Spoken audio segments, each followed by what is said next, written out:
Afternoon, everybody.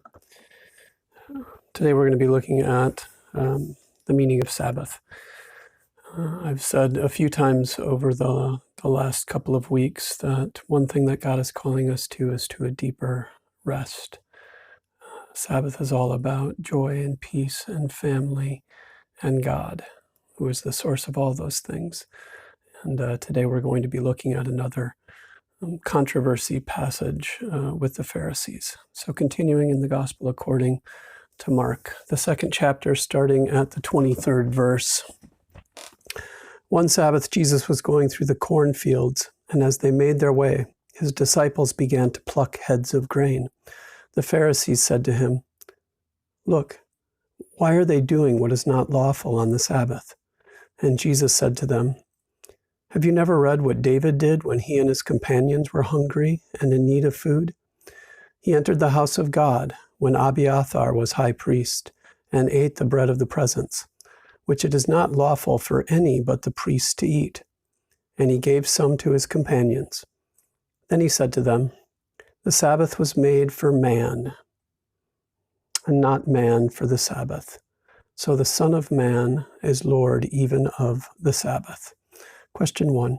So who was with Jesus as they walked through the cornfields? Not only were Jesus' disciples with him, but the Pharisees were also enjoying a walk with Jesus. The parenthetical comments then. Remember that Jesus was already getting into some heated debates with the Pharisees, and yet he was still glad to walk with and engage them. Question 2. What does this suggest about how we deal with tension and disagreement? And so tension and disagreement is a part of life and relationship. So Jesus is showing us that here we need to continue to peacefully engage those with whom we disagree. It seems Jesus was even enjoying a walk with those who were beginning to oppose him.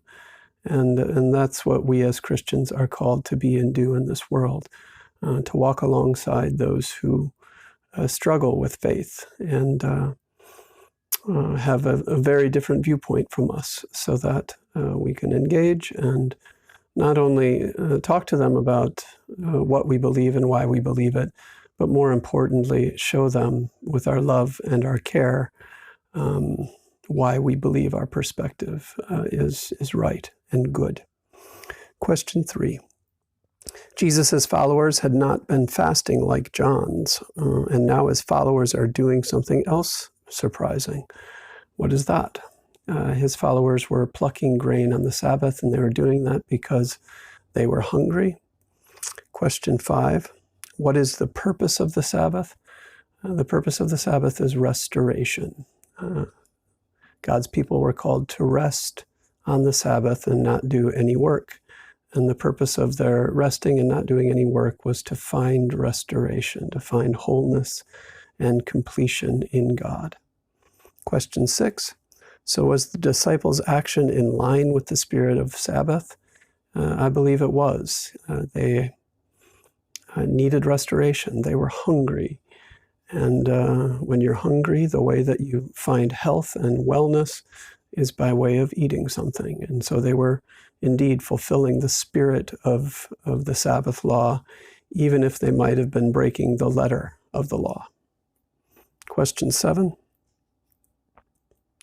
Jesus' allusion to the Son of Man, humankind, furthers the controversy, however.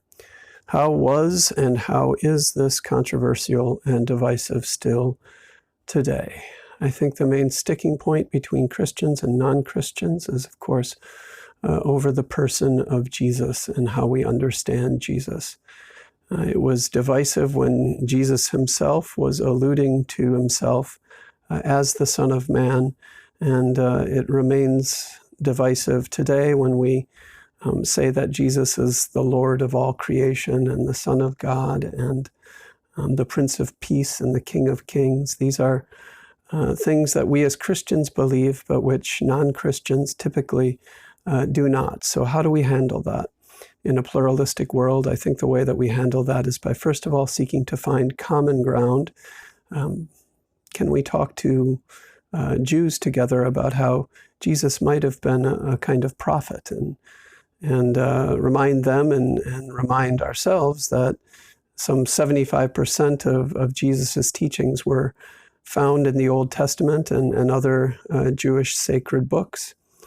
Our Muslim brothers and sisters believe Jesus was a great prophet, and we can talk about what we hold in common with them and their understandings of Jesus. We can also talk about the good things of what we understand to be the kingdom of heaven that we share together with people of good intent. Love, grace, peace, justice, truth, a desire for the health and the wellness of the people of the earth, the peoples of the earth. So those are just a few suggestions, and I look forward to hearing what you think. God bless and keep you all, and thanks so much for continuing to listen.